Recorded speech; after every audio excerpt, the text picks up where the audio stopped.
भारत के गौरवपूर्ण इतिहास में छत्रपति शिवाजी महाराज का नाम बड़े सम्मान के साथ लिया जाता है। शिवाजी महाराज ने भारत में मराठा साम्राज्य की स्थापना की थी।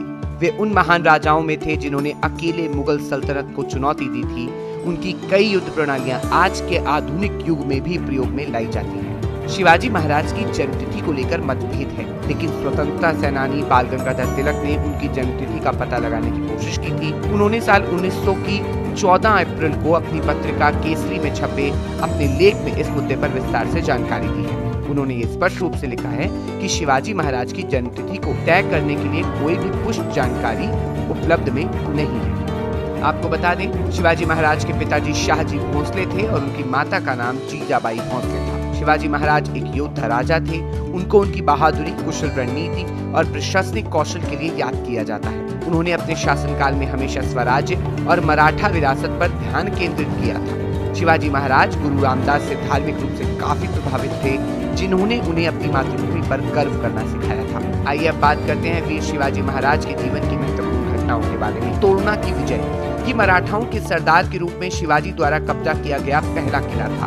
उन्होंने ये जीत मात्र 16 साल की उम्र में हासिल कर वीरता और दृढ़ संकल्प से अपने शासन की नींव रखी थी। तोरना की विजय ने शिवाजी को रायगढ़ और प्रतापगढ़ फतह करने के लिए प्रेरित किया और इन विजयों के कारण बीजापुर के सुल्तान को चिंता हो रही थी कि अगला नंबर उसके किले का हो सकता है और उसने शिवाजी के पिता शाहजी को जेल में डाल दिया था।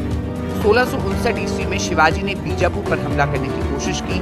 फिर बीजापुर के सुल्तान ने अपने सेनापति अफजल खान को 20,000 सैनिकों के साथ शिवाजी को पकड़ने के लिए भेजा, लेकिन शिवाजी ने चतुराई से अफजल खान की सेना को पहाड़ों में फंसा लिया और बागनाक या बाघ के पंजे नामक घातक हथियार से अफजल खान की हत्या कर दी। अंत में 1662 में बीजापुर के सुल्तान ने शिवाजी के साथ एक शांति संधि की और उन्हें विजित प्रदेशों का एक स्वतंत्र शासक बना दिया।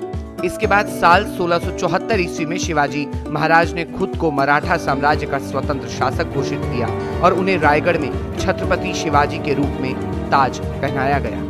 और आपको बता दें कि अब छत्रपति शिवाजी महाराज का सबसे खास हथियार बागनक जल्द ही भारत वापस लाया जाएगा।